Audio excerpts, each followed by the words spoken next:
où vas-tu la passer? Alors, là où tu vas passer l'éternité, se prépare maintenant. Bon appétit, la parole.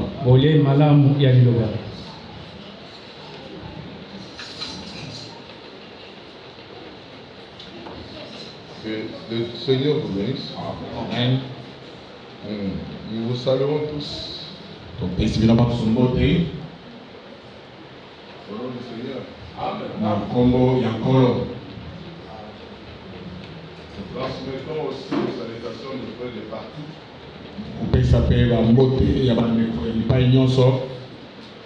Les frères qui sont à Goma, frère Caleb et les autres. Il y a un frère aussi de Lubumbashi qui vous a salué. C'est le frère Frankie Pinganai. Ce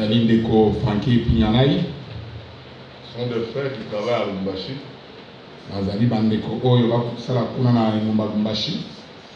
Ils nous ont demandé si cette année pourra se terminer.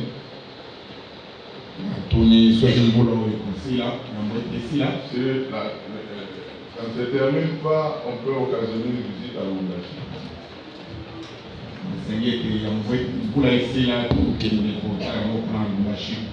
Ce n'est pas que nous avions voulu y aller.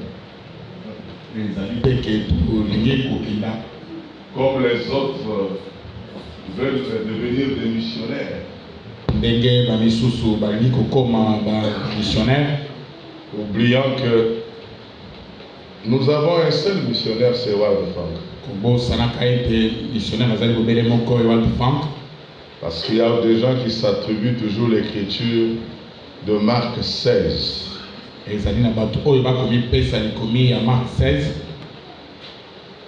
Dans Marc 16, il est dit ceci.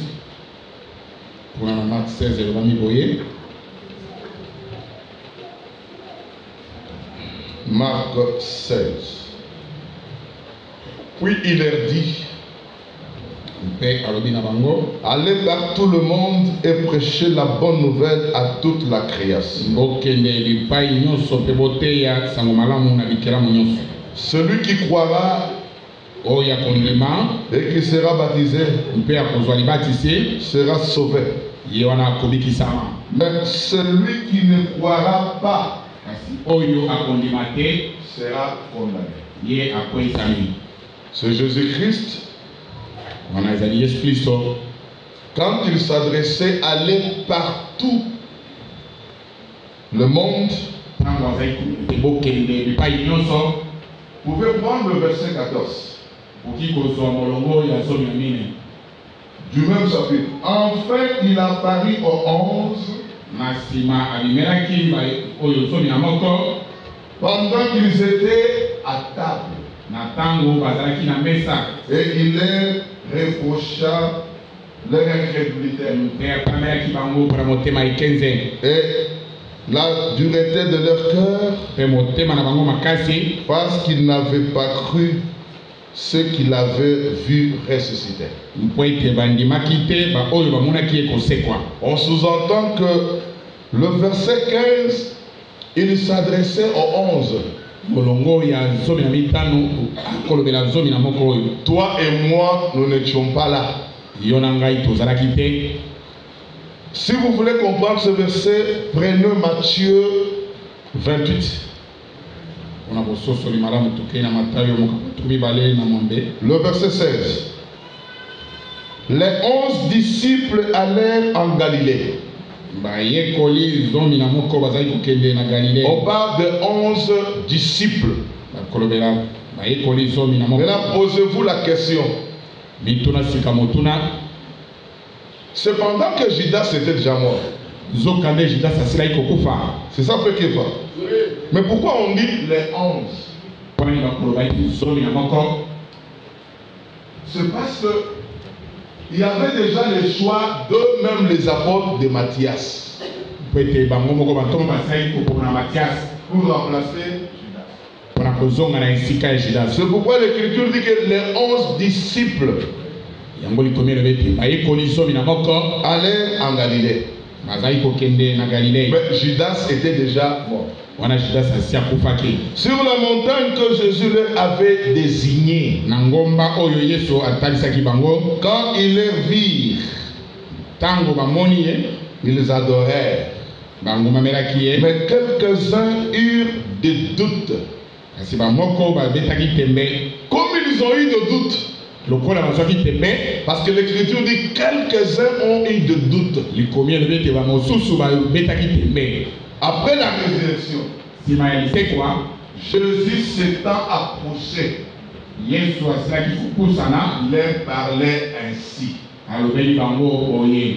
Tout pouvoir m'a été donné dans le ciel et sur la terre. Allez, faites de toutes les nations des disciples,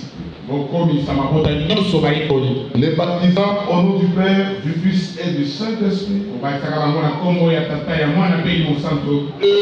enseignez-les à observer tout ce que je vous ai prescrit. L'Écriture dit que Jésus s'approcha, leur parla ainsi. Parce qu'ils avaient des doutes. Quelques-uns disaient qu'il était un fantôme. Parce qu'ils ne croyaient pas. Après la mort de Jésus-Christ, pendant tout le temps que Jésus a prêché sur la terre, la parole passait inaperçue. C'est après la résurrection dont on nous parle dans Luc 24, même dans Jean 20, on dit Jésus-Christ leur a reproché de leur incrédulité. Pierre, Jean, Jacques, Barthélemy, tout le monde là était des incrédules. C'est-à-dire, pendant le temps qu'il était sur la terre, aucune personne n'a cru. Elle était née de nouveau. Les apôtres ont cru la pure parole. C'est après la résurrection de Jésus-Christ. C'est ainsi qu'ils ont concrétisé ce que le prophète, le psaume et la loi ont dit. De la mort, de la résurrection de Jésus-Christ. Alléluia. Même de son ascension. C'est après la résurrection que Jésus a soufflé sur eux. Qu'est-ce qu'il a dit? Recevez le Saint-Esprit. Si vous voulez voir ça, lisez d'abord Jean chapitre 20. Vous êtes dans Jean chapitre 20. Regardez comment l'Écriture se taille clairement. Verset 19. Le soir de ce jour-là, qui était le premier de la semaine. Le premier de la semaine, c'était dimanche. Par rapport à notre calendrier. Parce que nous, avec les Romains, on est censé dire dimanche comme le dernier jour de la semaine. Non, c'est le premier jour de la semaine. Le porte du lieu où se trouvaient les disciples était fermé à cause de la crainte qu'ils avaient de Juifs. Jésus vint, se présenta au milieu d'eux et il leur dit: la paix soit avec vous. Et quand il eut dit cela,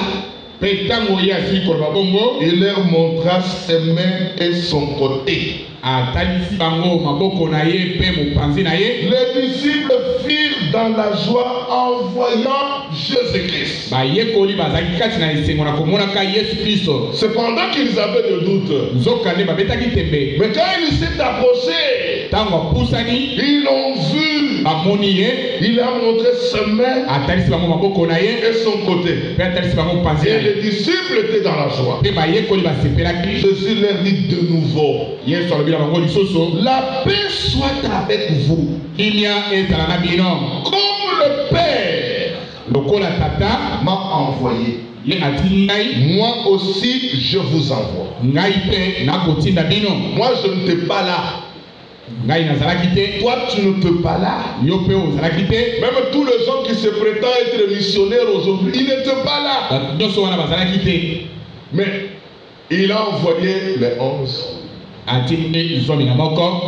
Après ces paroles-là, il souffla sur eux et leur dit, recevez le Saint-Esprit. Amen.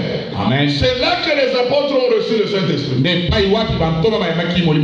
Pourquoi ils ont reçu le Saint-Esprit? Il a dit, c'est à qui vous pardonnerez le péché, ils leur seront pardonnés. Et ceux à qui vous le retiendrez, ils leur seront retenus. Amen. Mais pour comprendre ça, associé avec Luc 24. Luc 24. Lisez avec moi. Voilà. Commençons au verset Luc 24, 44. Puis il leur dit, c'est là ce que je vous disais lorsque j'étais encore avec vous, qu'il fallait que s'accomplisse tout ce qui est écrit de moi dans la loi de Moïse, dans le prophète et dans le psaume. Alors il leur ouvrit l'esprit afin qu'ils comprennent les Écritures. Dans Jean, il a dit, il a soufflé sur eux. Mais Luc a rendu cette phrase autrement. Il a dit qu'il leur a ouvert l'esprit. C'est là où les apôtres étaient nés de nouveau. Parce que quand l'esprit leur a ouvert, pour que l'objectif, c'est pour qu'ils reçoivent la compréhension des Écritures. Et donc Dieu mal compris, même dans le lever du soleil, Frère Branham dit, comprendre c'est naître de nouveau. Si vous n'êtes pas né de nouveau, vous n'allez pas comprendre les Écritures. Amen. Amen. Ici, il a envoyé de vrais missionnaires. Il a soufflé sur eux. Alléluia. Il a dit que pour que vous compreniez l'Écriture. Et il leur dit ainsi qu'il est écrit, le Christ souffrirait. Et qu'il ressusciterait de mort le 3e jour. Maintenant il dit, là il avait dit à qui vous pardonnerez le péché, dans Jean il a dit à qui vous pardonnerez le péché. Mais dans Luc il dit, et que la repentance et le pardon de péché serait prêché en son nom à toutes les nations de la terre. Frère, soyons honnêtes. La repentance, c'est toujours en rapport avec la promesse de votre temps. Ce n'est pas que Jésus leur a demandé, allez dire aux gens, cessez à voler, cessez à tricher, cessez à tuer. Non, non. il les a mandatés pour qu'ils aillent prêcher, proclamer la parole prophétique, montrant la promesse de leur temps.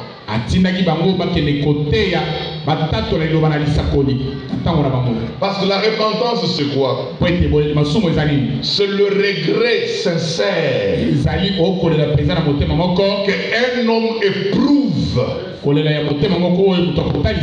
il écoute la parole promise de son jour. Il se rend compte qu'il allait ça et là priant Jésus-Christ sans une promesse. Mais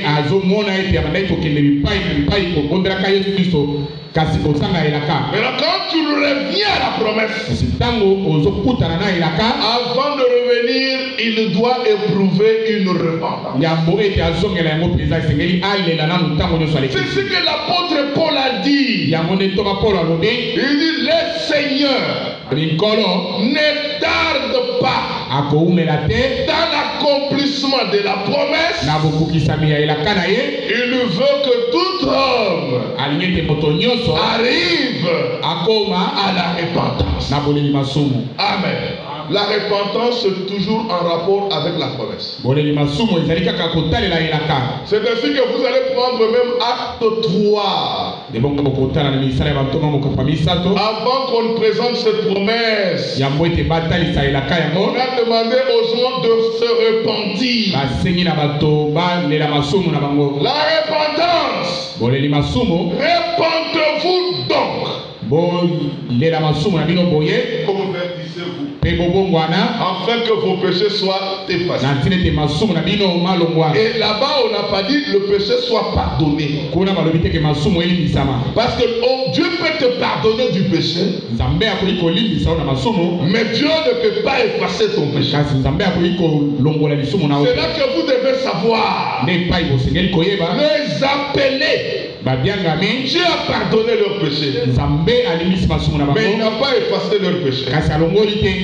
Seul les élus que Dieu a pardonné leur péché, il a effacé leur péché. C'est pourquoi il dit que les élus, quand ils croient en la promesse, ils sont justifiés.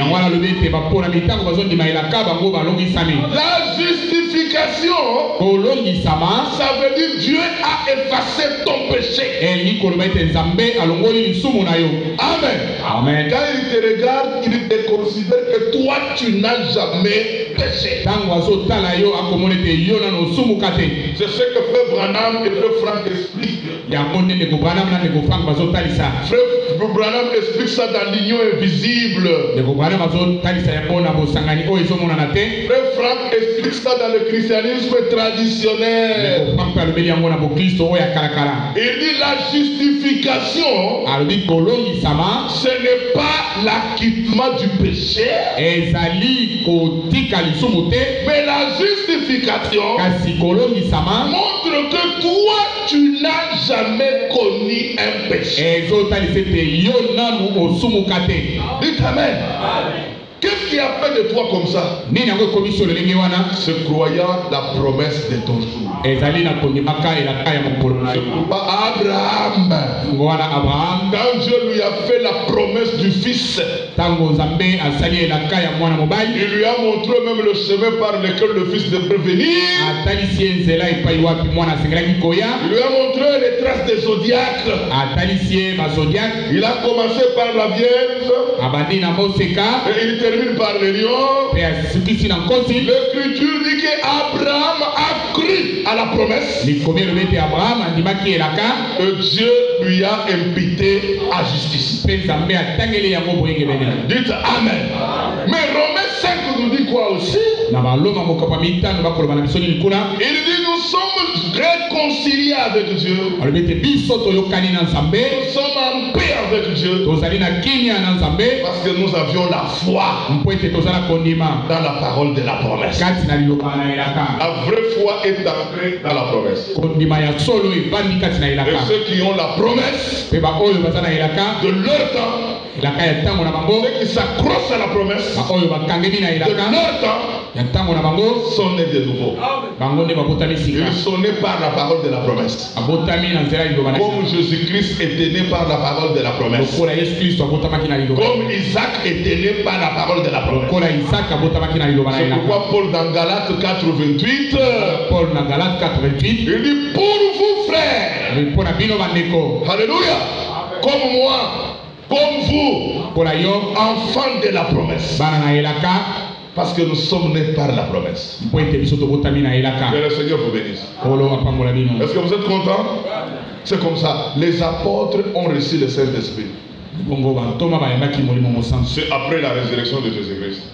Maintenant, les apôtres voulaient commencer déjà à prêcher. Quand Jésus a soufflé sur eux, ils voulaient déjà sortir. C'est Jésus qui a dit non. Restez un peu de temps à Jérusalem. Attendez la promesse du Père. Quand cette promesse viendra, vous serez baptisés dans le Saint-Esprit, dans le feu. Vous recevrez la puissance de Dieu en vous. C'est là que vous serez mes témoins. Il y a deux expériences. On reçoit le Saint-Esprit, c'est lors de la nouvelle naissance. Alléluia. Et on est baptisé du Saint-Esprit. C'est pour que maintenant nous entrons en service. Pour servir le Seigneur. C'est ainsi nous osons encore dire à nos frères, restez dans vos assemblées locales. Ne vous prétendez pas à être un missionnaire aujourd'hui. Vous êtes un homme de groupe de prière. Un pentecôtiste tout fait. Mais un vrai croyant de la parole de la promesse doit rester dans son assemblée locale. Parce que nous attendons l'un de ces 4 matins, nous serons investis dans le ministère de l'épouse. Applaudissons un peu. C'est comme ça qu'il faut voir la parole. C'est pourquoi nous sommes le peuple béni. Nos frères, en réalité, nous ne sommes pas des hommes à minimiser. Nous, vos frères, vous prêchons cette beauté de la parole, cette vérité de l'écriture. Vous devez prier pour nous. Malgré nos petites erreurs que nous avions, priez pour nous. Que le Seigneur nous bénisse beaucoup, afin que nous gardons toujours la vraie position de la parole. Ici à Kinshasa, même si nous restons seuls, croyant la parole, le Seigneur lui-même nous confirmera. Le Seigneur lui-même nous bénira. C'est pourquoi nous attendons ce jour-là. La souffrance du temps présent, la misère du temps présent, alléluia, ne sera pas comparée à la gloire à venir. Je vous dis bien, frère, avant la transmutation, avant la manifestation des enfants de Dieu, le Seigneur nous bénira. Alléluia. Amen. Le jour qu'il nous baptisera du Saint-Esprit. Ce jour-là, on voyagera selon la conduite de l'Esprit. Les gens aiment voyager pour aller demander l'argent aux frères. Ils ont changé le travail missionnaire en commerce de la parole. Nous les appelons les trafiquants de la parole. Restons dans vos assemblées. Parce que maintenant nous avons un ministère d'édifier seulement l'assemblée locale. Mais nous attendons l'un de ces 4 matins. Là, chacun connaîtra sa position dans le corps de l'épouse. Nous l'attendons. Le jour que le Seigneur déversera la pluie de la première et de l'arrière-saison. Le jour que le Seigneur nous enverra, il nous donnera le vrai baptême du Saint-Esprit. Le baptême du feu. Nous l'attendons de ces 4 jours. Que Dieu vous bénisse. Le frère Franck a parlé le mercredi. Il a dit que chaque parent, quand il lève la main pour frapper son fils, il ne frappe pas son fils dans l'objectif de le tuer. Il a dit qu'il frappe de la manière que son fils soit repris et qu'il revienne dans la ligne. Il dit c'est comme ça que Dieu fait de nous aussi. Quand il lève sa main de la parole, pour nous retourner dans la voie. Il dit les assemblées locales, l'église, c'est l'endroit de correction. Un enfant légitime, il accepte la correction de la parole. La parole, elle peut être dite. Elle peut être comment? Mais nous sommes appelés à dire Amen, de croire et d'aller de l'avant. C'est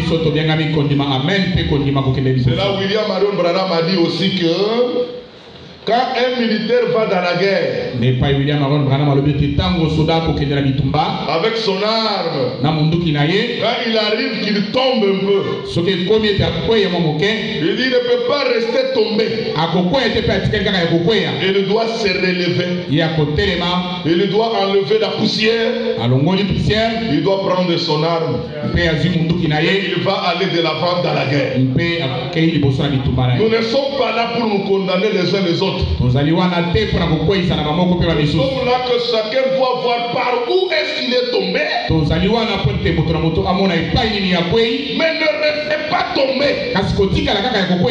Relève-toi. Prends ton arme. Continue à faire la bataille. Et le Seigneur lui-même te forcera. Et le Seigneur t'aidera. Vous êtes bénis. C'est ce qu'il a parlé le mercredi. Ensuite, il a ajouté que les apôtres, Jésus s'est choisi de 3. Il dit c'était des élus c'était le type des élus. Il les a amenés à la montagne de la transfiguration. Il dit que ces gens-là, ils ont vu une gloire magnifique. Au moment où Jésus-Christ a transmué, ils ont désiré même de rester sur cette montagne. Il dit cette écriture-là nous donne l'enseignement. Il dit de même de manière que les apôtres ont vu la transfiguration de Jésus-Christ, ils se sont sentis bénis dans cette lumière-là. Il en est de la même aujourd'hui les élus quand Dieu leur révèle la parole pour leur vie. Il dit c'est la même expérience. Le Seigneur fait grâce aux hommes à qui il veut faire grâce. Il dit que toute la parole écrite dans la Bible, de Genèse et à l'Apocalypse, c'est la lettre. Mais quand on la prêche littéralement, les gens meurent. Mais chaque écriture renferme un secret. Il faut que Dieu te révèle. Il dit ce qu'il a parlé dans l'Ancien Testament, de la sacrificature, de Lévite, de prophète, de l'arche de Dieu. Le tabernacle, comment il était construit. Il dit toutes ces choses-là, dans l'Ancien Testament, ça annonçait toujours la venue de Jésus-Christ. Même les animaux qu'on donnait à sacrifice, même les sacrifices aussi, tous annonçaient la venue de Christ. Amen. Il dit la révélation, c'est la chose qui donne la bénédiction aux croyants. Parce qu'un peuple, quand il n'a pas l'ouverture de l'écriture, il n'a pas la révélation de l'écriture, ça montre que ce peuple-là marche dans le désordre. Il vit dans le désordre. Nous, nous sommes de ceux-là qui aiment la révélation de la part du Seigneur. Amen. Il dit quand Dieu vous révèle sa parole, c'est la preuve que vous êtes connecté à son action. Vous êtes connecté à ce qu'il est en train de faire aujourd'hui. Et vous êtes dans sa volonté. La volonté de Dieu, c'est d'être connecté à ce que Dieu est en train de faire. Amen. Amen. Encore Amen. Amen. Alors c'est ce qu'il a parlé sur la révélation le mercredi. Nous ne voulons pas que le frère vienne nous lire des écritures. Nous voulons que le frère lise les écritures et qu'il nous donne la révélation, le secret qui est caché dans cette écriture. C'est ce qui manque à beaucoup de gens. Mais aujourd'hui, hier, la prédication d'hier, il s'est attelé à l'introduction sur l'amour. Il a dit l'amour. Il a dit l'amour, c'est communiquer. C'est communiquer quelque chose à son prochain. C'est transmettre la vie à quelqu'un. Parce que Dieu a défini l'amour, Dieu a tant aimé le monde, il a donné son Fils. Il dit l'amour c'est communiquer. Regardez tel que nous sommes venus ici. Nous ne sommes pas venus nous regarder en nous faisant semblant. Nous venons à l'assemblée, chacun doit se sentir dans le sentiment d'humilité, dans le sentiment d'amour, de réception, pour souhaiter à son frère son bienvenu. On ne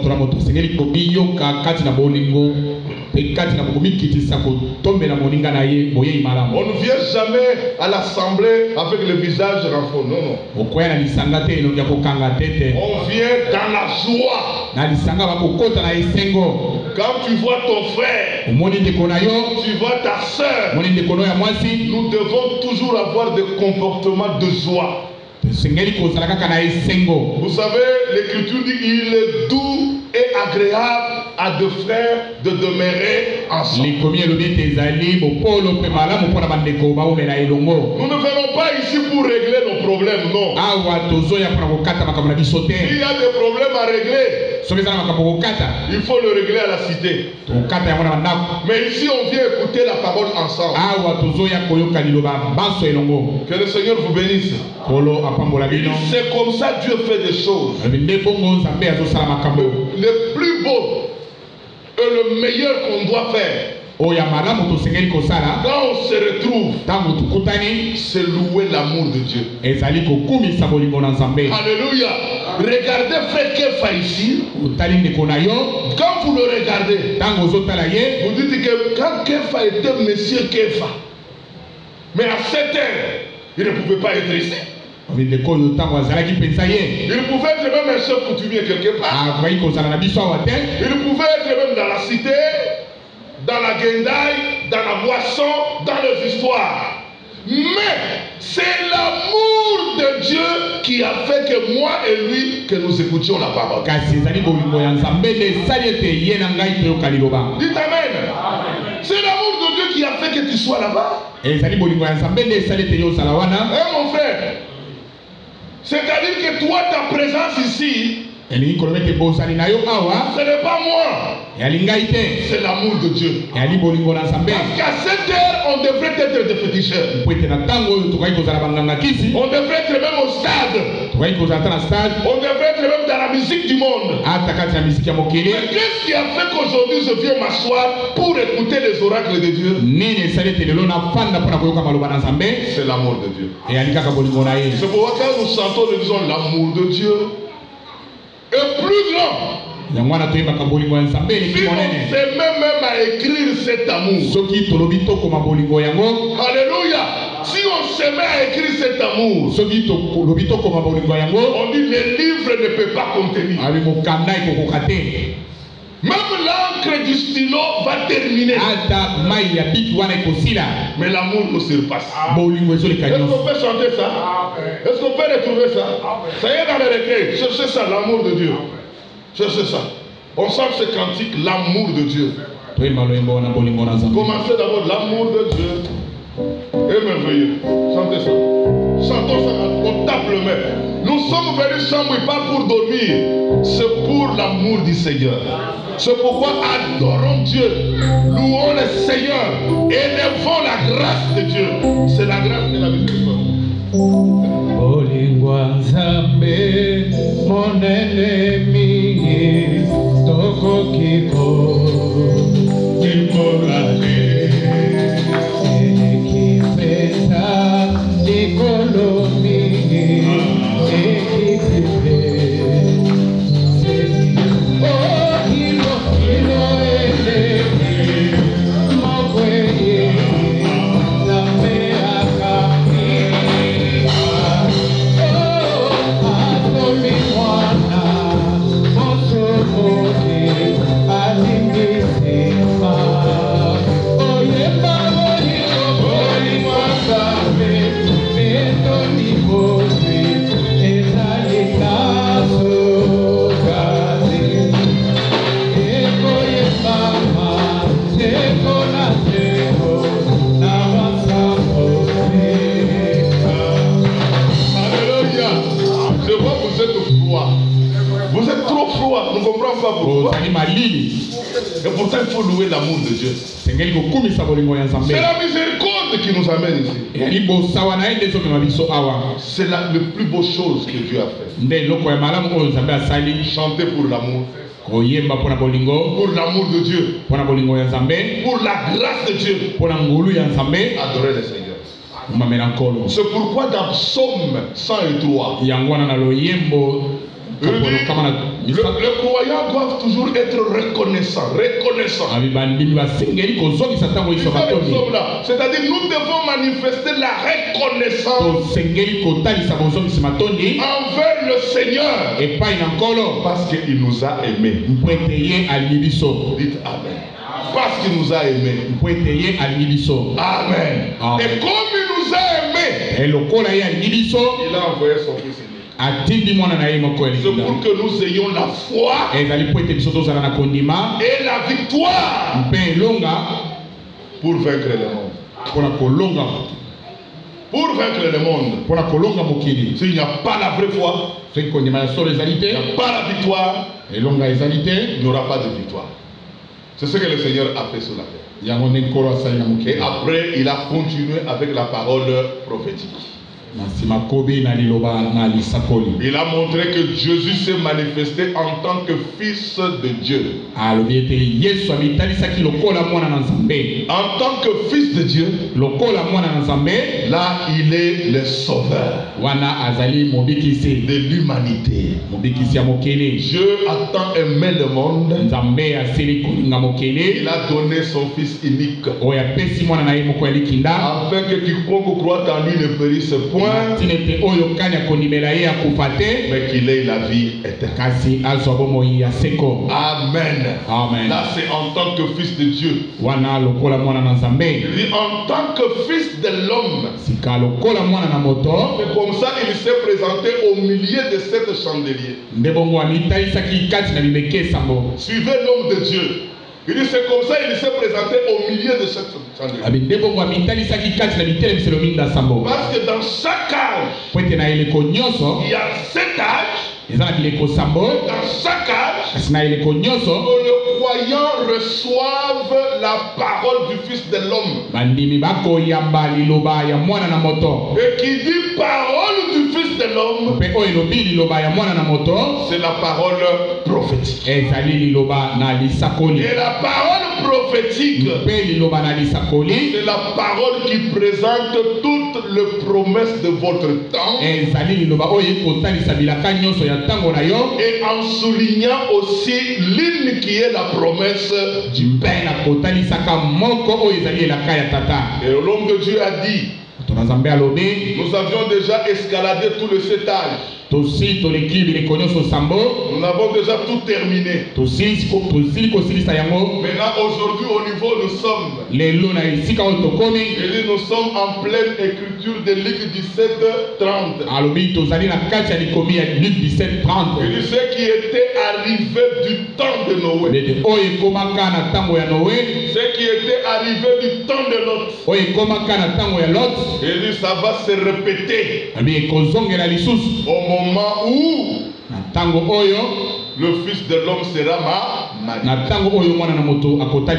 c'est la prédication d'hier. Mais nous, on avait déjà touché Luc 17 le vendredi. Prenons Luc 17, nous commençons la prédication de ce matin. Luc 17. On ne va plus être long, je crois, le Seigneur nous aidera. Luc 17. On se tient debout, on fait la lecture de la parole. Luc 17. Nous lisons.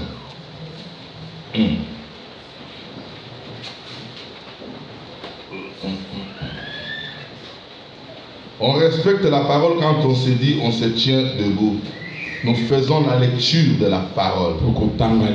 Attendez que moi je trouve aussi dans ma Bible qui a vieilli, qui se déchire là.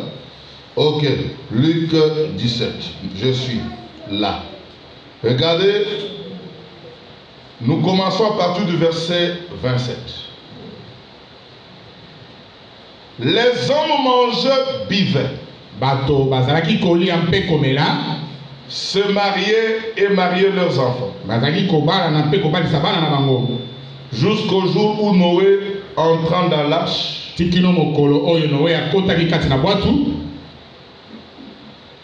le déluge vint. Et le fit tous périr.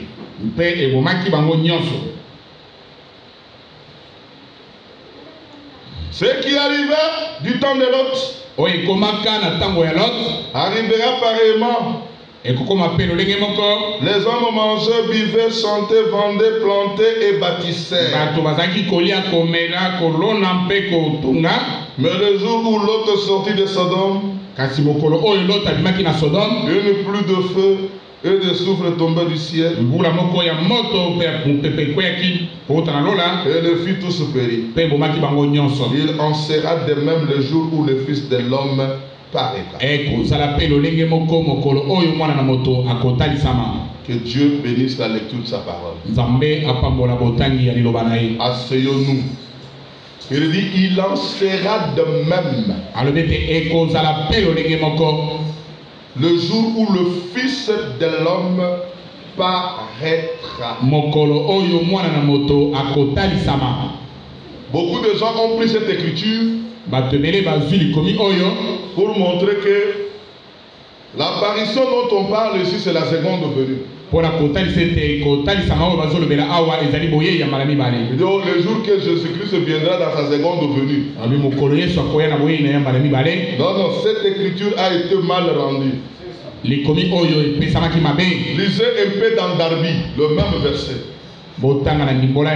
Écoutons comment le frère va lire Darby. Le verset 30.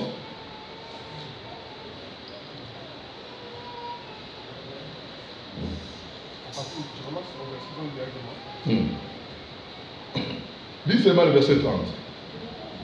Il en sera de même au jour où le Fils de l'homme sera manifesté. Asseyez-vous. Tu vois comment Darby a rendu cette écriture? Vous êtes des étudiants. Dans Louis II, il dit, il en sera de même au jour que le Fils de l'homme paraîtra.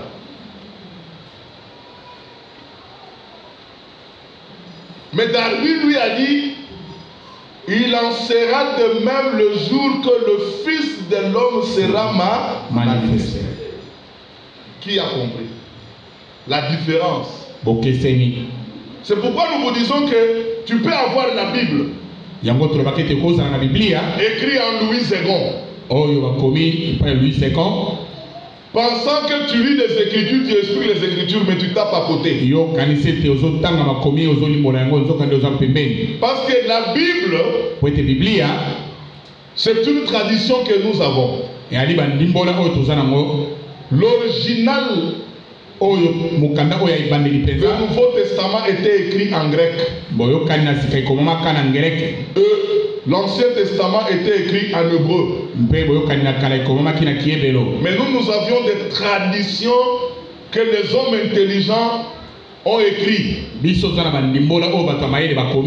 ont traduit. Maintenant, en traduisant, chacun a traduit selon la connaissance de sa doctrine.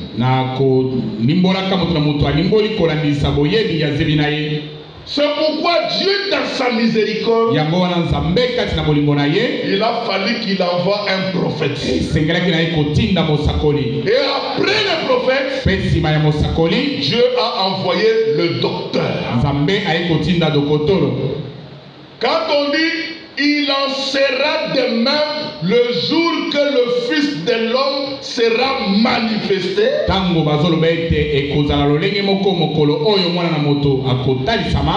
veut dire quoi? Il y aura un ministère sur la terre. Il y aura un homme envoyé de Dieu. Mais dans l'exercice de son ministère,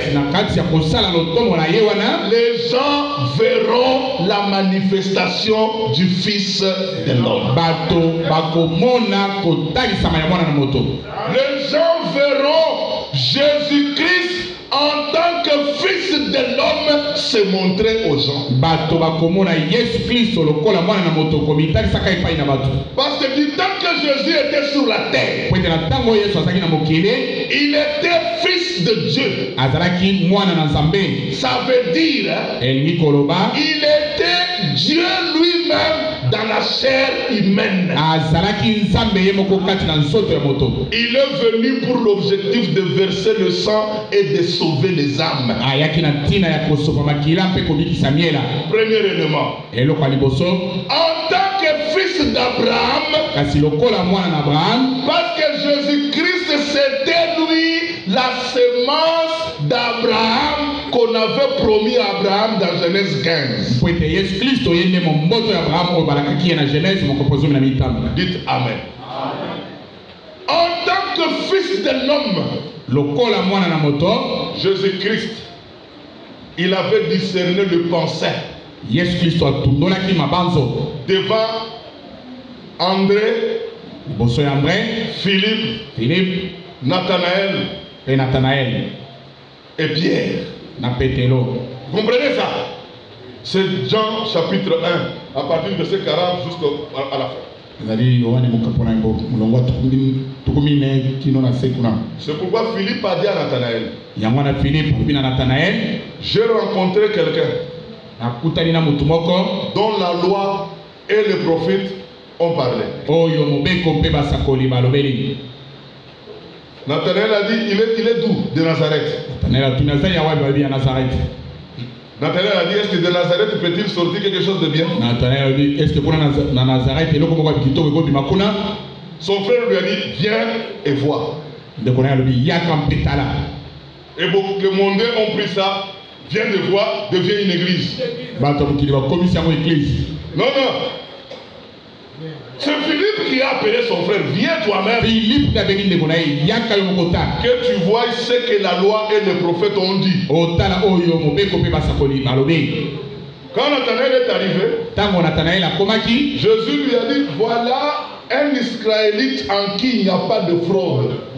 Il dit tala ni moto na Israël oyo kati na ye mbeba ezali te to moyi ezali. Nathalie a dit oh, tu m'as connu comment? Nathalie a dit yo yebi ngani ngani. Philippe, c'est toi qui as parlé? Philippe yonde o ebisie. Jésus lui dit, yes olobi na ye. Quand avant que tu sois avec ton frère sous le figuier là. Yambo te ozala na ndeko na se anzete kuna. Frère Branham dit, c'était à peu près à 30 km. Il 30 km. Mais Jésus a vu ça avant. Il dit, avant que tu te rencontres avec ton frère dans le figuier, moi je t'avais vu et je t'avais connu. Nathalie a dit, ah, c'est lui le Messie. Parce qu'il a sondé nos cœurs. Il a révélé les secrets en nous. Devant Pierre, il lui dit, toi, tu es le fils de Jonas.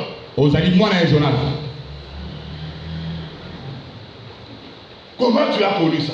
Je n'ai jamais été avec toi. Il arrive chez la femme samaritaine. Il lui a dit que tu as des aïeux autant de maris. Même celui qui est chez toi n'est pas ton mari. La femme a dit comment il a su ça? Elle s'est mise à courir pour appeler les gens. Venez voir cet homme.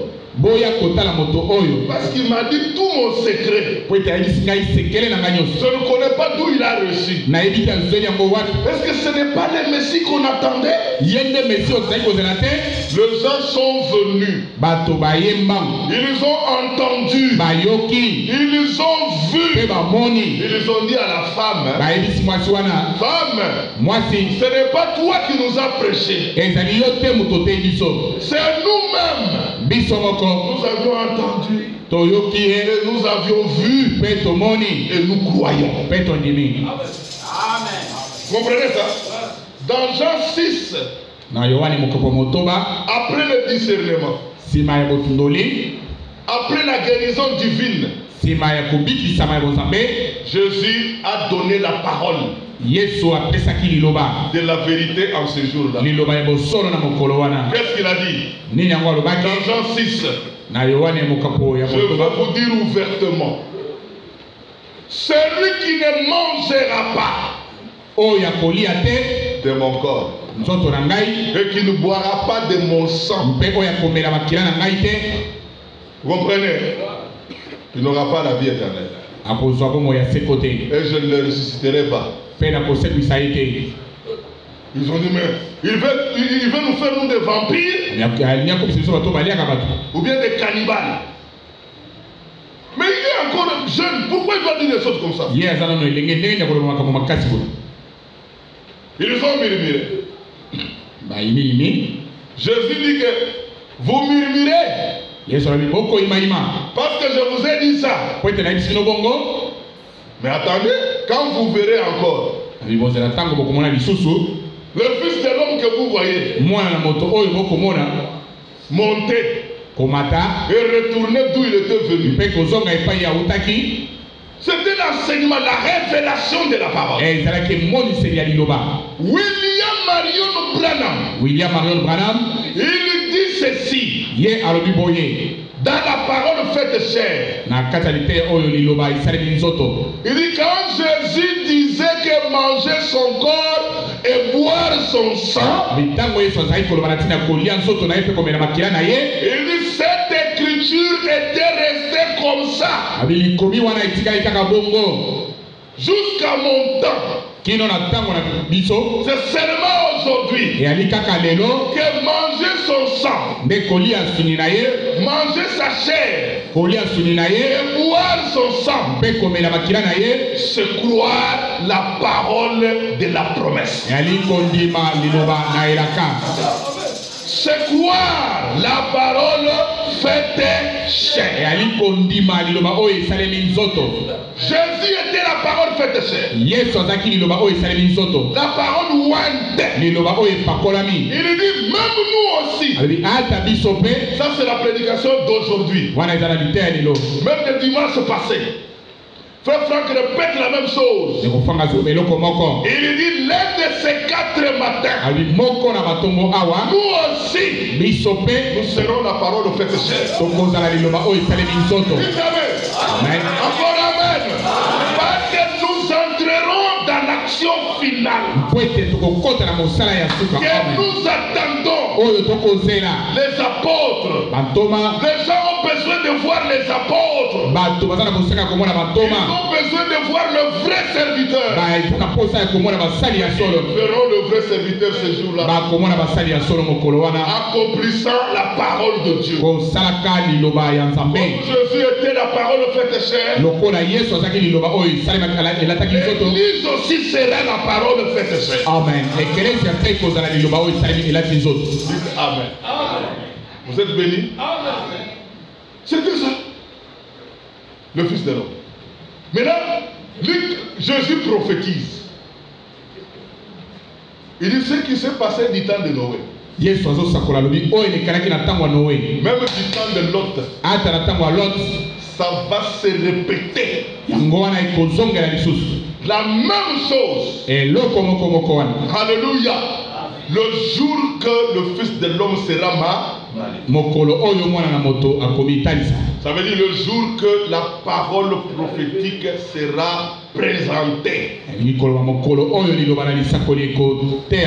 Frère, il fait tellement chaud ici. Il faut allumer le moteur. Il fait tellement chaud. Vous avez compris? Est-ce que vous êtes bénis? Oui. Est-ce que vous êtes bénis? Aujourd'hui, nous sommes pendant la manifestation du Fils de l'homme.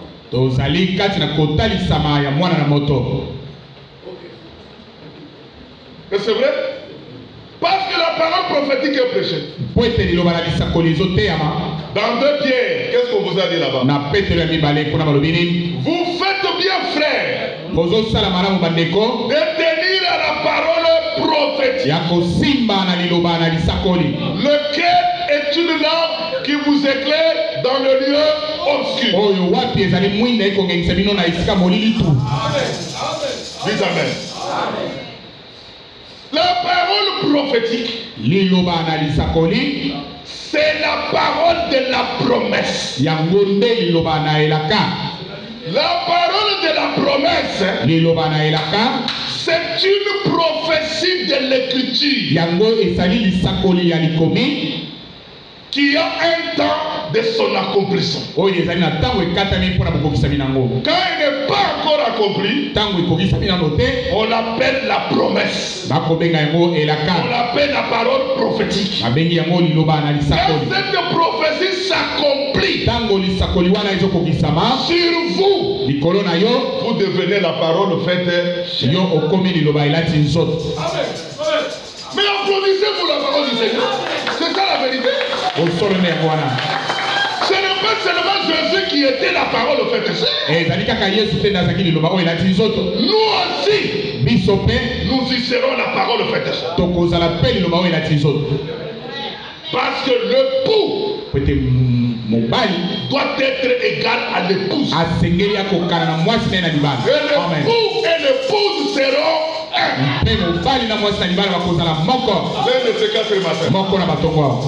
C'est là qu'il a dit que l'homme quittera son père et sa mère. Les deux s'attacheront et ils seront une seule. L'homme qui quittera, ce n'est pas toi, c'est Jésus-Christ. Alléluia. Il va quitter le ciel. Nous allons nous rencontrer avec lui dans les airs. Moi c'est le corps, mais lui c'est la tête. Nous serons une même personne. C'est ça le mariage que Dieu attend de les unir bientôt. Tous les mariages que nous faisons sur la terre, c'est le mariage des hommes. On peut se marier le matin, on peut divorcer à 12h. Et quand vous voyez un frère divorcer, un frère chasser la femme, ne vous plaignez pas.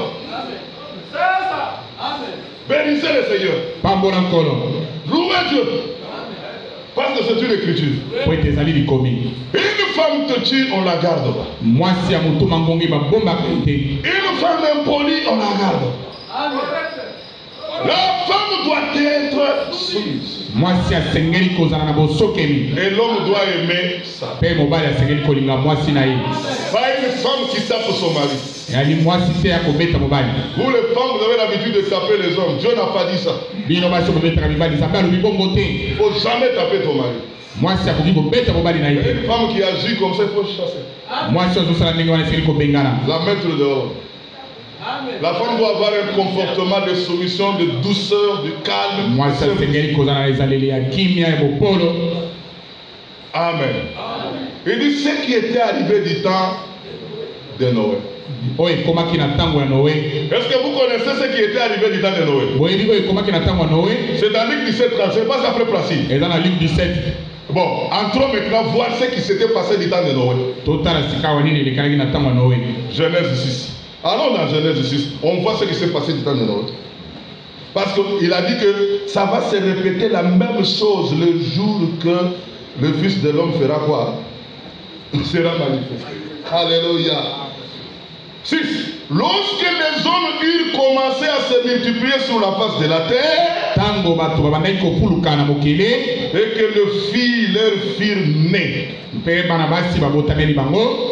le Fils de Dieu vit que les filles des hommes étaient belles, et ils en prirent pour femmes parmi toutes celles qu'ils choisiraient. Du temps de Noé. Un frère, suivez la parole. Du temps de Noé, les gens s'étaient tellement multipliés sur la terre. Ouais, quand Dieu a créé Adam et Ève, c'est la révélation que je vous donne. Sur la terre, il n'y avait pas d'autres hommes. Sur toute la terre du monde, il n'y avait que Adam et il n'y avait que Ève. Comme Dieu, dans sa lignée, il ne cite pas les femmes. Beaucoup de gens pensent que Ève et Adam ont mis au monde seulement Caïn et Abel.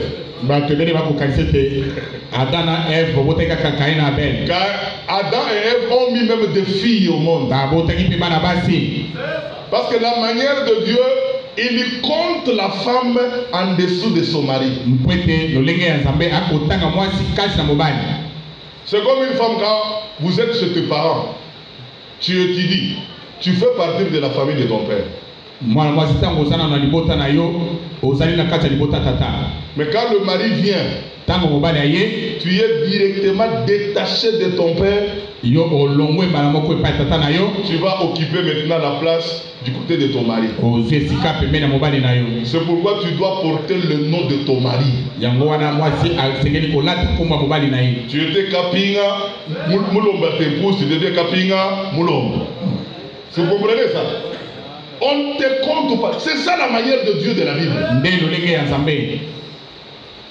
Adam a mis des filles au monde. Pour que les gens se multiplient. Dieu permettait en ce temps-là qu'on pouvait se marier dans la famille. Quand les gens se sont multipliés sur la terre, ils sont devenus nombreux. C'est là où Dieu a dit non. Si vous prenez votre soeur, c'est l'inceste. Il a donné la loi. Mais cette loi, pour que ça devienne dur, c'est ainsi que vous allez voir les Abraham ont épousé leur sœur, les Jacob ont épousé leur sœur, les Isaac ont épousé leur cousine. C'était comme ça. Ce qui ne peut pas se faire aujourd'hui. Dieu permettait pour que les gens se multiplient. Caïn, quand il a tué Abel, Caïn est allé habiter vers le nord, à Nod. Il a amené qui? Il a amené l'une de ses sœurs. Qui lui aimait. Ils sont partis avec Caïn. bakeye le mona Caïn. Les témoins de Jéhovah disent que non, il y avait encore d'autres peuples là. Ba témoins de Jéhovah bango bakete ba tusu bazali côté wana. Mensonge. Lokuta. Pour connaître ça, il a fallu que Dieu envoie un prophète. Pona koyeba makambo esekelaki Nzambe atinda mosakoli. Amen. Amen. Amen. Comme Caïn, avant de partir, il avait tué son frère. Donc on a Caïn ya mbote akenda bomaki ndeko na ye. Adam a mis au monde de notre enfant. Adam aboti mwana mosusu. Son nom c'était Seth. Comme on a Isaki Seth. Ça veut dire le remplaçant. Elingi koloba oya zongeli. Abel représentait Christ. Abel ezali kotalisa Kristo. Il fallait que Christ meure pour les élus. C'est que Christ a kufa pona baponani. Et les élus ce sont le remplaçant. Pe baponani bangonde ba remplaçant. Parce que nous prenons la place de Christ. Mpoete tozozo esika ya Kristo. C'est ça la parole prophétique. Ndeni lo bana lisakoli yango wana. Est-ce que vous êtes bénis? Quand Seth a grandi, tango Seth akoli, Seth a pris aussi sa sœur. Seth azui pe ndeko na ye. Ils ont commencé à faire des enfants. Ba bandi kobota. Comprenez? Caïn a fait des enfants là-bas. Caïn pe aboti ya ibana kuna. Mais on a constaté que les enfants de Caïn, ba ye komone te bana oyo babotamaki na Caïn, c'était de vrais scientistes. Ba zalaki pensa batu oyo ba yebi science. Ils connaissaient la philosophie. Ba yebaki ba philosophie. Ils étaient des professionnels en mathématiques. Ba yebaki pensa ba science no so. C'était des gens intelligents. Ba zalaki batu mayele. Mais il avait mis au monde des filles qui étaient jolies. Pe abotaki bana basi ba zalaki kitoko. Jusqu'à preuve, quand on regarde la fille là, on voit comme si celle-ci n'était pas sortie de la maternité. Elle est sortie de l'œuf. Amen. Je vous dis la vérité. Regardez. Maintenant, Abel était mort. Sika Abel a kufaki. Seth aussi a mis au monde des enfants. Seth pe aboti bana. Ce sont les enfants de Seth. Et alibana ya Seth. Que la Bible a appelé le fils de Dieu. Pourquoi ils étaient fils de Dieu? Parce que Seth, il donnait le vrai adoration à Dieu. Il avait la révélation comme son frère Abel. Il avait le fils de Dieu qui croyait à la révélation. Nous sommes fils de Dieu parce que nous sommes nés de la révélation. C'est pourquoi nous sommes des enfants de Dieu. Maintenant regardez frère. Le fils de Dieu de ce temps-là, les enfants de Seth, quand ils allaient en promenade de frères Gédéon, ils quittaient là en même. Ils descendaient ici, commençaient à fleurer la route. Avant d'arriver à Bandal, le fils de Dieu, il s'est croisé avec la fille des hommes. Qui était jolie. Maquillée avec des petites jupes. Avec des robes déchirées jusqu'au niveau des cuisses. Maintenant le fils de Dieu regarde parce que les yeux aussi troublent. Il a oublié même la parole. Quand on commence à lui parler, il dit non frère, moi j'aime les teint clairs. L'autre aussi dit que j'aime les élancer avec le truc. D'autres aussi disent non, moi j'aime la grosseur. Mais ce sont des filles des hommes. Vous risquerez de faire le mariage mixte. Le mariage qui a existé du temps de Noé. C'est ce mariage-là qui a mis au monde des géants.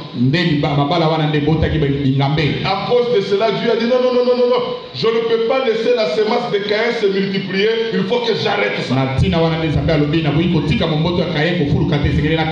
Parce que la semence de Caïn s'est multipliée dans la chair. C'est pourquoi Dieu a envoyé le déluge. La pluie a tué les gens. Et il y a eu un nouveau commencement avec Noé et ses enfants. Frère Branham maintenant dit, ah l'homme de Dieu, je l'aime beaucoup. Il dit Quand on a tué la semence de Caïn physiquement, mais la semence de Caïn spirituellement a traversé l'âge. A traversé l'âge. C'est ainsi aujourd'hui. Nous n'avons pas de semences de Caïn physique, mais nous avons des semences de Caïn spirituelles. Dites Amen. Maintenant, quand toi tu vas choisir, il faut bien regarder. Et le fils de Caïn, et le fils des hommes, ou bien c'est l'enfant de Seth, le remplaçant, la parole promise. Est-ce que vous avez compris? C'est ce que l'Écriture dit, que le Fils de Dieu ont regardé les filles des hommes. Les témoins de Jéhovah, je termine, les témoins de Jéhovah, très compliqué. Et ils regardent, frère, regarde. Et ils dessinent même les anges sous les fenêtres en train de regarder les hommes. Mensonge. Les anges du ciel n'ont pas la sémence pour se multiplier. Alléluia. Les anges, Dieu les a créés. C'est nous les hommes que Dieu a donné la sémence pour la multiplication. Un ange ne peut pas prendre un homme et mettre au monde. Non. Parce qu'ils enseignent que les anges déchus, c'est-à-dire les anges qui ont commis le péché au ciel, quand ils étaient précipités, c'est eux qui sont venus prendre les enfants. Non! Un faux enseignement. Dites Amen. Est-ce que vous avez compris? Parce qu'il y a des frères qui lisent souvent les témoins de Jéhovah. Ne lisez pas ces histoires. Le Fils de Dieu, ce sont des croyants. En ce temps-là, c'était les enfants de Seth. Dans notre temps, le Fils de Dieu sont des frères nés de la parole de la promesse. C'est pourquoi Abraham avait son fils. Dont le nom c'était qui? Isaac. Genèse 24 que le frère nous avait dit. Il dit Abraham a appelé son serviteur. Il a dit à son serviteur, n'allez pas prendre une fille parmi les Cananéennes. Les Cananéennes, c'était des fils des hommes. Des filles des hommes. Des enfants sans promesse, sans alliance, sans loi. Amen. Quand Eliezer est parti, il est allé se mettre à la source. À la source, c'est qui? La source d'eau, c'est Jésus-Christ. Il est allé à la parole, chez le maître de la parole. Il dit, je vais attendre ici pour voir la fille qui viendra sur cette source et me servir moi d'eau. Eliezer, avait besoin d'une femme croyante qui adore Dieu à la source. Parce que servir de l'eau, c'est l'offrande de liquide. Dans Lévitique, l'offrande de liquide, on la donne à Dieu. Qu'est-ce qu'on donne à Dieu? L'adoration. C'est-à-dire Dieu aujourd'hui a besoin de véritables adorateurs qui adorent Dieu en esprit et en vérité. L'esprit et la vérité, c'est la parole manifestée. Amen. Ce qui était arrivé du temps de Lot arrivera aujourd'hui. Alléluia. Allez choisir des femmes là où la parole manifestée et prêchée. Là où la parole de la promesse est apportée. Et là aussi, vous devez avoir les yeux de la révélation. Tu dois regarder qui est une sœur qui adore, qui sert Dieu. Est-ce que cette sœur-là adore le Seigneur? Frère Pacheri, est-ce que cette sœur-là adore le Seigneur? Cette sœur-là, quand elle travaille, est-ce qu'elle donne la dîme? Tu peux même vérifier ce frère Robert.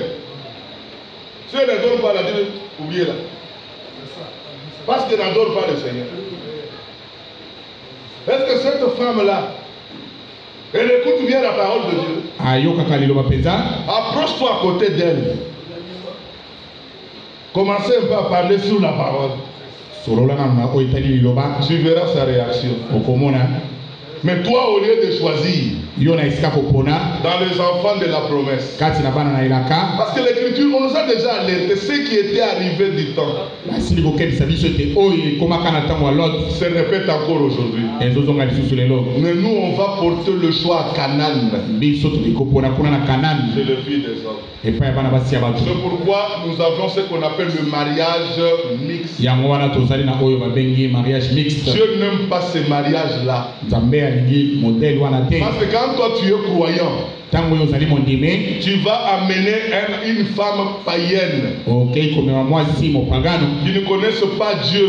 Vous allez faire au monde un milâtre. Un enfant, tantôt mondain, tantôt croyant. C'est-à-dire, vous allez mettre au monde un enfant laodicéen. Il est ni faux, ni foi. Alléluia. Vous avez compris? Est-ce que vous êtes bénis? Je lis Frère Branham. Est-ce qu'on peut lire Frère Branham? Je lis dans la brochure Élie et l'offrande de farine. Écoutez la prédication. Élie et l'offrande. Élie c'est le prophète. L'offrande de farine c'est Christ. C'est Christ. Paragraphe 27. Le vent chaud du jugement soufflait sur une nation qui avait oublié Dieu. C'était devant le règne d'Akab. Qui était Akab? Il était le roi le plus cruel. Un roi le plus pervers. Pervers, ça veut dire sans connaissance de loi de Dieu en Israël. Et il avait épousé une pécheresse. Lui était israélite. Il a brisé la loi. Il est allé prendre une Jézabel. Et Jézabel était païenne et idolâtre. Le premier roi qui a fait ce que Dieu n'aime pas, ça veut dire un mariage mixte, c'est Akab. Comme cela n'a jamais été heureux, il ne peut pas l'être. Si vous agissez ainsi, vous faites un mariage mixte, soit ça sera la femme qui se range du côté de l'homme, soit ça sera l'homme qui se range du côté de la femme. Est-ce que vous avez compris comment faire là-bas? Souvent dans les mariages mixtes, quand vous épousez une païenne, la femme va lire seulement tes faiblesses. Il te ramasse dans ses faiblesses. Quand tu vas te retrouver foutu, tu verras, tu commences à s'aligner vers elle. C'est déjà une domination. C'est ce que je vais expliquer là-bas. Il dit souvent c'est comme ça. C'est pourquoi on doit être aligné à la parole. Parce que quand vous épouserez une croyante, Une femme qui croit à la promesse comme toi, tu verras que votre absolu, ça sera Christ. Et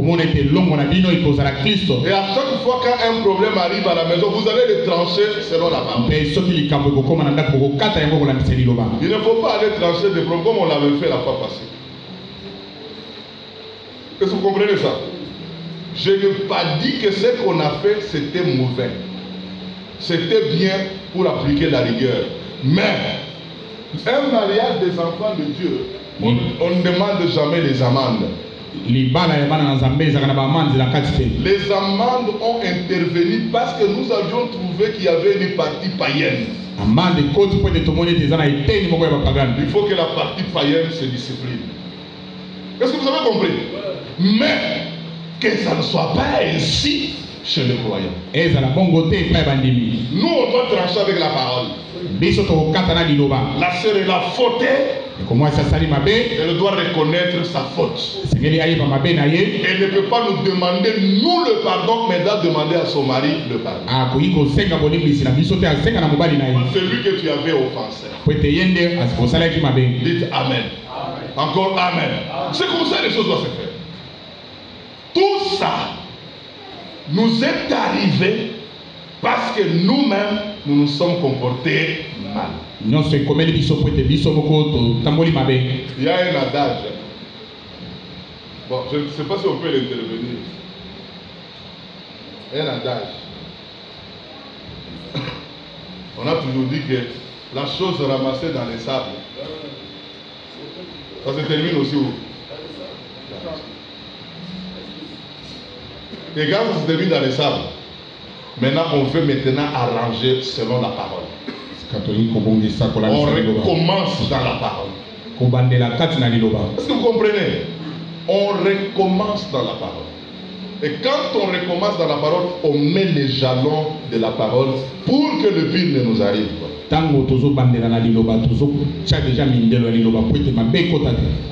Dites Amen. Encore Amen. C'est pourquoi je veux vous dire, surtout les frères, même nous-mêmes, qui vous ont accepté d'aller choisir ailleurs, c'était une erreur. Normalement, on devrait y aller choisir dans des assemblées seules qui croient la promesse. Parce que nous avons la même base de la promesse. Dites Amen. Encore Amen. C'est blessant, c'est choquant, mais ça nous apporte du bien. C'est pourquoi Branham a dit qu'il y a du baume en Galade. Ça veut dire il y a le produit de la guérison dans la parole. Nous devons y venir. Soit vous érangez du côté de la femme, soit du côté de l'homme. Et c'était une petite femme très attirante que Akab simplement est allé faire ainsi. Amen. Je termine. Le surnaturel. Parce qu'on a dit ça vendredi. Écoutez le surnaturel. 47. L'autre jour, en parlant de la polygamie, quelqu'un, et il dit que Frère Branham, vous soutenez la polygamie? Je continue à parler. Et j'ai dit ceci, que la nation dans l'ensemble qui pratique la polygamie, c'est une nation meilleure. Pourquoi je dis nation meilleure? Il dit, nous sommes la nation où le taux de divorce est plus élevé dans le monde. L'Amérique. Pourquoi l'Amérique, c'est une nation où le divorce est plus élevé? C'est parce que les gens n'aiment pas la polygamie. Frère Branham veut dire que la nation où on accepte la polygamie, il n'y a pas beaucoup de femmes qui divorcent. Parce que chaque femme trouve son mari. Mais tandis que les nations ne permettent pas la polygamie, il y a plein de divorces. Nous sommes une nation où le taux de divorce est plus élevé du monde. Et on se marie et on pratique le mariage mixte. On se marie, on pratique le mariage mixte. Parce que nous cherchons à amener les hommes du monde extérieur à s'accorder avec la doctrine chrétienne. L'homme de Dieu. Amen. Vous avez compris? C'est-à-dire que quand vous lisez cette citation, Frère Branham condamne plus le mariage mixte. Mais il est en train de favoriser la polygamie. Il dit au lieu de faire le mariage mixte, c'est mieux d'être polygame mais épousant les femmes dans la parole. Il dit c'est meilleur au lieu de faire le mariage mixte. Il dit quand le mariage mixte c'est quoi? Il dit on cherche à mener les hommes de l'extérieur pour qu'ils viennent à la doctrine. Il dit c'est mauvais. Il dit mais vous ne pouvez pas mettre la nature d'un agneau dans un cochon. Vous comprenez ça? Vous ne pouvez pas mettre la nature d'un agneau dans un cochon. La polygamie serait meilleure pour lui. Vous ne pouvez pas croire ça. Mais Dieu considérait la polygamie et pardonnerait beaucoup plus rapidement que le mariage mixte.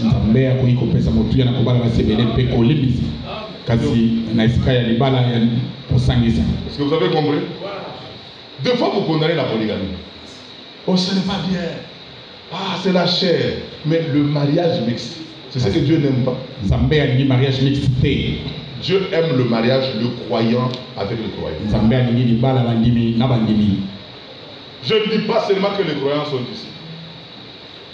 Les croyants peuvent être dans des assemblées. Mais ne soyez pas attirés par la formation, mais soyez attirés par la croyance. Regardez si réellement cette sœur pour voir la parole. Amen. Mais maintenant nous allons faire quoi? Nous allons appliquer l'écriture qui est dans mariage et divorce. Nous avions agi dans l'ignorance. Ceux qui se sont déjà engagés dans de tels mariages, que Dieu vous pardonne. Amenez les femmes là à croire la parole. Et vous les femmes qui sont venues du monde, croyez la parole. Et allez de l'avant. Soumettez-vous à vos maris. L'homme, on ne le tape pas. L'homme, on ne le prive pas à manger. L'homme, on ne le prive même pas son droit conjugal. Est-ce que vous me suivez? Quand il y a un problème dans vos foyers, ne faites pas la bagarre. Venez appeler les anciens. Frère Charles est là, c'est un homme très expérimenté. Des fois, il nous aide dans ses conseils comme ça. Il y a des problèmes entre vous, vous le voyez. Vous nous voyez, il va vous aider dans les conseils pour que vous avancez, vous allez de là. Amen. Mais vous qui n'êtes pas mariés, ouvrez grandement les oreilles. cherchez les femmes qui croient la parole, qui aiment le Seigneur. Est-ce que vous êtes bénis? Est-ce que j'ai blessé quelqu'un? Qui est blessé? Qui est content de la bonne parole? En tout cas, nous ne voulons pas nous blesser, nous voulons nous dire la vérité. Est-ce qu'on peut se tenir debout? On loue le Seigneur et on prie. Je vais entonner un cantique. Frère, je vais frère Simon, jouer au synthé là, le jeune homme ici. Tu joues au synthé, après nous louons le Seigneur. Tu me donnes un beau gamme, on cherche un bon cantique ici. Nous allons chanter Noé avait navigué ensemble. On tape le main et quand vous jouez ce cantique, réfléchissez.